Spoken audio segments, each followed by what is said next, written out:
श्री देवी सिंह शेखावत, कृपया समय सीमा में बोलने का प्रयास करें। बोलने वाले वक्ता बहुत हैं, तो अपनी सीमा में ही अपनी बात कहें। पर बोलने वाले वक्ता बहुत हैं, तो भी 11 बजेंगे रात के।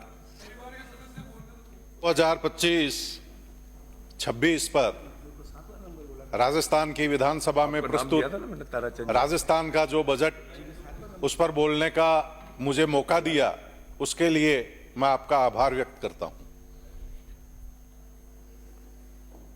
केवल एक साल में भजनलाल जी की सरकार ने जो कार्य किए और उनके प्रेरणादायी सानिध्य में जो बजट हमारी प्रदेश की वित्त मंत्री दिया कुमारी जी ने पेश किया, वो लाजवाब बजट।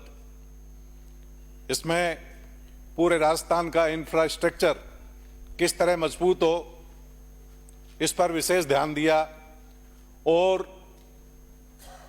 किस तरह से हम जो हमारे 5 साल का कार्यकाल होता है, इसमें सारे कार्य कर सकें, इसके लिए जो दृढ़ संकल्प शक्ति भजनलाल जी की है, वो परिलक्षित होती दिखाई देती है। हमने पहले ही कार्यकाल में जो हमारी अटकी हुई परियोजना, पूरे राजस्थान का जो हमारा क्षेत्रफल है, पूरे इंडिया का 10.4% है, और जो हमारे पास भूमि जल है वो 1% है। सबसे पहले पानी की आवश्यकता को महसूस करते हुए मुख्यमंत्री जी ने अपने कार्यकाल के शुरुआत महीने में ही जो राम सेतु जल लिंक का कार्य किया, जिस पर कांग्रेस पार्टी के सदस्यों को यह लगता था कि यह कार्य हो नहीं पाएगा, उसके 9,054 करोड़ के कार्यादेश जारी हो चुके हैं।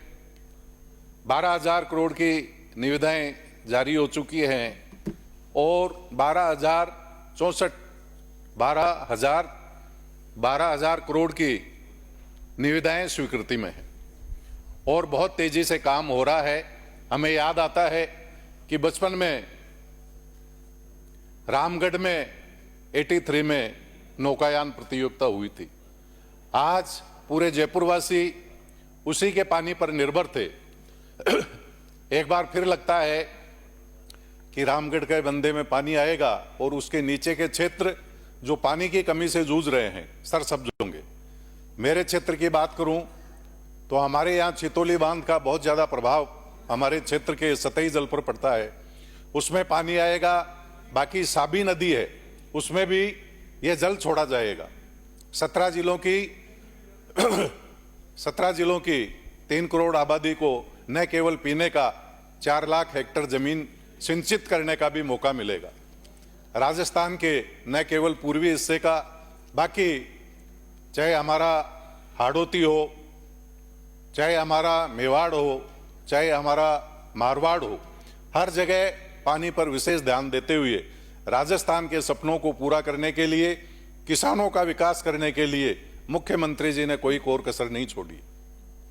हमारा सारा परिवेश ग्रामीण है और आने वाला समय जिस तरह देश में, दुनिया में और राजस्थान में भी कैंसर जैसी भयावह बीमारी बढ़ रही है, गेहूं से बहुत से लोगों को एलर्जी हो रही है और ये हमारे मुख्य खाद्यान्न में है। हमारे प्रधानमंत्री जी बार बार मोटे अनाज के लिए सभी से आह्वान करते हैं और ये एक प्रकृति की मेहरबानी है कि बड़ा भूभाग हमारे पास है। इस पर हम मिलेट्स का उत्पादन करेंगे और पूरे भारत में आज भी हम पहले नंबर पर मिलेट्स उत्पादन होगा और हमारे जो किसान है, इनकी स्थिति है बहुत अच्छी होगी। पानी से हमारे किसान बहुत समृद्ध होंगे। हमारे जो सौर ऊर्जा का जो प्लान, जो प्रधानमंत्री जी ने सपना देखा, और जो घर घर पूरे देश में 7 करोड़ शौचालय बने, उसके अलावा एक ऐसा लगता था कि इतने शौचालय कैसे बन सकते हैं, 14 करोड़ से ज्यादा हमारे जनधन खाते खोले प्रधानमंत्री जी ने। वैसे ही सौर ऊर्जा घर घर प्रधानमंत्री जी की लाने की योजना है। इसमें मुख्यमंत्री जी सबसे अगवा बने हुए हैं और राजस्थान को पूरे देश में एक नंबर उन्होंने बनाया हुआ है और अपनी तरफ से सब्सिडी भी दे रहे हैं।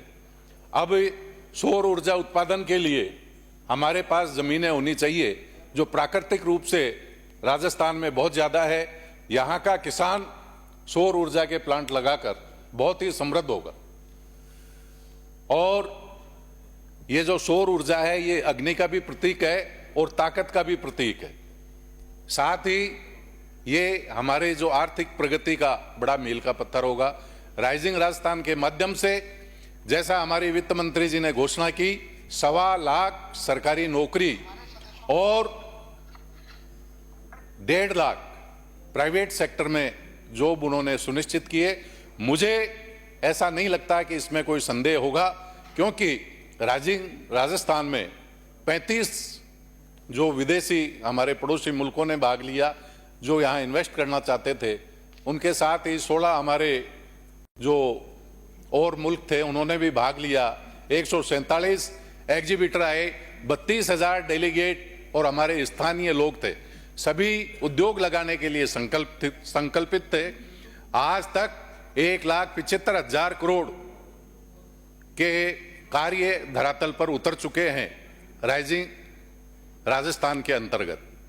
तो ये कार्य बगैर लोगों के संभव नहीं होंगे और इसमें 1.5 लाख लोगों को 35 लाख करोड़ के जो हमारे कार्य हैं वो पूरे होते होते 1.5 लाख लोगों को रोजगार अवश्यंभावी मिलेगा। हमारी समृद्धि आएगी। मैं आपके माध्यम से मेरे क्षेत्र की भी कुछ बातें रखना चाहूँगा। बानसूर में भी औद्योगिक विकास की बहुत संभावनाएं हैं। मैं मुख्यमंत्री जी से भी आग्रह करना चाहूँगा, वित्त मंत्री जी से करना चाहूँगा, हमारे उद्योग मंत्री जी से करना चाहूँगा कि वहाँ उद्योग लाकर हमारे स्थानीय युवाओं के लिए भी और क्षेत्र को समृद्ध करने के लिए भी प्रयास करें। हमारा नया जिला कोटपूतली बना है और नए जिले में हमारे जो डीजे कार्यालय है वो उस क्षेत्र को देखते हुए, व्यवहारिकता को देखते हुए, प्राकृतिक न्याय को देखते हुए, कोटपूतली हमारा सेंटर में पड़ता है, बहरोड बानसूर और विराटनगर के बीच में है, वहाँ डीजे कार्यालय खुले, ये हम सभी लोगों की इच्छा है। वहाँ की 80% लोगों की इच्छा है। साथ ही हमारे नीमूचाना से कोटपूतली एक सीधी सड़क पहले जाती थी, वो कच्चे रूट थे, वहाँ बड़ी रोड बने। इसके लिए मैं मुख्यमंत्री जी से आग्रह करूँगा। मेरे वहाँ उपखंड कार्यालय नारायणपुर है, मैंने वहाँ म्युनिसिपल मजिस्ट्रेट कार्यालय की मांग की थी और मुझे पूरी उम्मीद है आने वाले समय में वो कार्य पूरा होगा। बानसूर में हमारे 40,000 की आबादी रहती है, लेकिन वहाँ लोगों के घूमने फिरने के लिए स्टेडियम और पार्क की बहुत कमी आती है। तो वो स्टेडियम बने, पार्क बने, साथ ही वहाँ बस स्टैंड की भी कमी है, वो नारायणपुर में भी कमी है, तो वो बने। हरसोरा हमारा बड़ा कस्बा है, उस कस्बे में तहसील बने, ऐसी वहाँ के क्षेत्र के लोगों की और सभी की सुविधा के लिए बहुत ही आवश्यक है।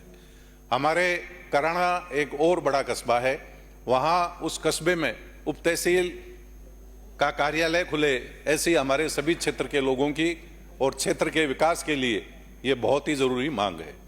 माननीय, मैं आपके माध्यम से ये कहना चाहता हूं कि मेरे क्षेत्र में नाथूसर, लोज ऐसे गांव हैं जो सरिस्का में आने के कारण विस्थापित हो रहे हैं।